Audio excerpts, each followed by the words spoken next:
So technically, this is spontaneous speaking video number 8, but spontaneous speaking video number 7, I haven't uploaded yet, and I'm still editing and thinking if I should even upload it because it was a very complex topic that I'm not really sure if I should waste anybody's time posting them. But I guess that's essentially it. So we'll say spontaneous speaking video number 7, 8, whatever number this is. It depends if I upload it. Anyway, what's up, y'all?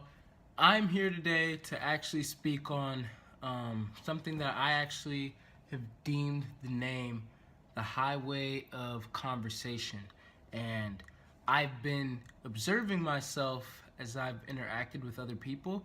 And one thing, I've realized many things, but one thing that I've realized through this metacognition, this meta display, this meta behavior that I've been doing is I tend to hijack conversations, and I do it in such a smooth way that people don't seem to notice it.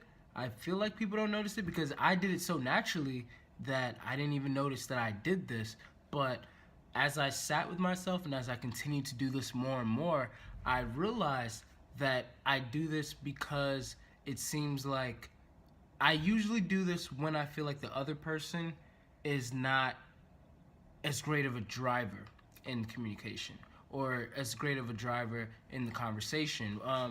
That being, they have a lot of awkward pauses, or they, it's just like really weird, not necessarily tension, but just awkward vibes that I'm getting. And I go so heavily off of vibes that I just don't want to waste time in communication or conversation that's gonna have a whole bunch of awkward, yeah, so what you doing, or what are you up to? And so this tends to happen the most, especially here at college, where I'll run into people that or acquaintances, I'll say. When I run into acquaintances, and I have no problem with acquaintances at all, they're cool and everything, but just like, oh, what's up, Denzel? It's like, oh, hey, what's going? And then I immediately just take over the conversation. Like, how are you doing? Blah, blah, blah. And I just start asking all these questions, or I start guiding the conversation to a point where I've shown them that I care about them enough to stop and have a conversation with them. And usually I don't like small talk, but what are you gonna do? Like, I'm not gonna launch into a whole theological or debatable question or conversation with them in that moment. So I'll tend to guide the conversation in a way where I'm showing them that I'm actually taking the time to catch up with them, if I can say that, and basically just take the time to get to. I'll guide the conversation in a way that shows the other person or the other people that I've taken the time to listen to them, that I actually care about what's going on in their lives, and just catching up with them for that moment. But then I'll guide it in such a way where after I'm showing all of that, then I'm like, okay, cool, well, this is what I'm about to do, blah, blah, blah. It was nice talking to you, and I'm gone. Yeah, so I've noticed this tendency with myself, and one technique that I've realized, that all this is subconscious, by the way, until now. I mean, it's still subconscious, even though now I'm aware of it, but it's still just something that I naturally do.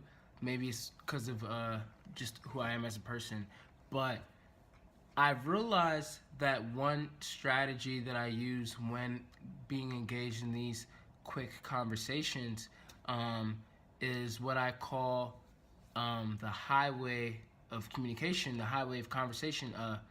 I call this communication exits. And basically, just as I was saying earlier, that I feel like I'm most capable in certain conversations of driving. And usually I have all of these images and symbols in my mind whenever I envision things or whenever I engage in conversation. And one of the models that I have in my mind when I think about conversations and communication is literally a highway. And as as you're on the highway and as you're driving, that symbolizes, or as actually I'll say it like this: the act of you having a conversation with the person can be compared to the act of you driving on a highway. And as you're driving, you two are both smoothly going. Maybe sometimes you'll hit like there's not really speed bumps on the highway, but let's just pretend. Sometimes you'll hit like a speed bump or whatever. Sometimes you'll start to slow down if stuff starts to get awkward. But eventually, when you're on the highway, you'll see your exit. And as soon as you see your exit, you can either choose to take that exit and leave to your destination, or you can continue to drive down that highway. And what I've realized is that, hopefully you're keeping up with this metaphor, is that I provide a lot of exits whenever I'm in conversation with people. And I tend to allow them to have the opportunity, especially if I'm enjoying the conversation, then I tend to present them with a lot of exits so that, hey, just so you know, you're more than free. It won't offend me, it won't disrespect me in any type of way, but you're more than free to exit this conversation. And of course, I don't say it straightforward like that, but it's more of like something that you'd have to watch in action, where I'm talking to the person and I'm guiding them and I'm guiding them and I'm driving them, and the next thing you know, I'm basically pointing out an exit right here.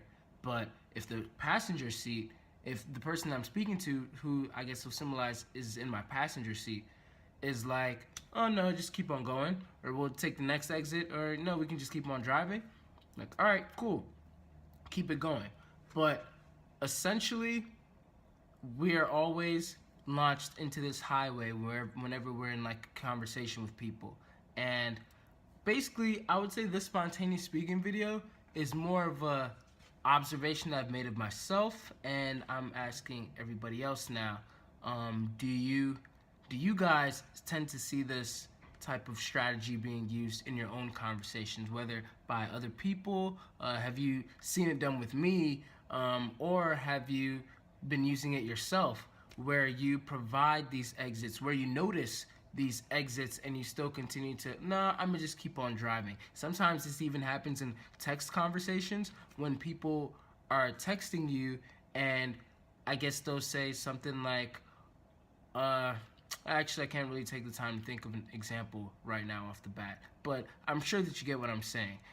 It's an exit. It's literally an opportunity for you to end the conversation, or for the other person to end the conversation, or you're presenting the other person an opportunity to end the conversation, but instead you just fire it back up. You just, it's kind of like when you're playing a video game and you lose or you die, and then it's like, oh, do you want to try again? And it has that 10, 9, 8, 7 before it's like, yeah, I'll replay that, or nah, that's good. That's kind of similar to you driving, and it's like, you're approaching the exit, do you want to take it? Yeah, I'll take it. And then you just exit the conversation. Well, it was nice seeing you, man. Yo, it was good talking to you. Hopefully we can catch up again sometime, man. Yo, text me or something. You have a great day. Or it's like, oh no, I'm gonna keep on going. So then instead just like, oh, by the way, how's it going with you and your sister? Or so and so. And you just keep on going until the next exit. So I guess exits can also be just the end of a topic in the conversation. And like I said, I tend to provide a lot of those for people, because the last thing that I ever want to be in is a conversation where the person feels like they're obligated to stick in the conversation with me.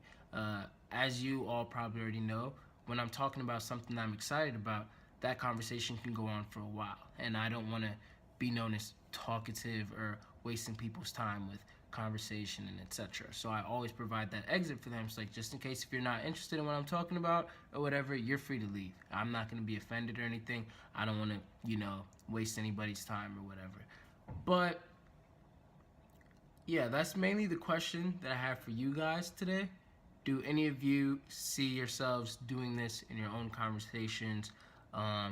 Let's just use this to spark some more self-awareness, and let's discuss that. It's kind of abstract, but I hope that I made sense with what I was saying. It's pretty interesting. I'm probably gonna sit down even more and think about it. But this is a spontaneous speaking video, so I'm not supposed to sit here and just plan everything. You're supposed to watch me form my thoughts as I try and communicate them to you, and then we form a discussion around it. So that's essentially what that is. But yeah, y'all let me know what y'all think. Keep up with these videos if y'all are interested. Make sure to check out the description below. Check out the other video series that I'm doing, JamZel Ask Tell. Me and Jamila just posted out another video on MBTI and its myths. You cannot change personality types. Quit talking about, yeah, my J is, halfway with my P, or, oh, I'm both intuitive and sensing, or whatever. No. But yeah, and we're coming out with some other ones very soon as well. We just need the time. Right now she's doing math homework, so I decided to make this spontaneous speaking video not only to pass time, but to, make use of the time that she's busy right now. But yeah, leave your thoughts. Check out our blog site, dweezy.blessed.wordpress.com. Follow me on Twitter, add me on Facebook. Hit us up with your questions. Hit me up with your questions if you want me to address anything on these spontaneous speaking videos. And that's pretty much about it. All right, done.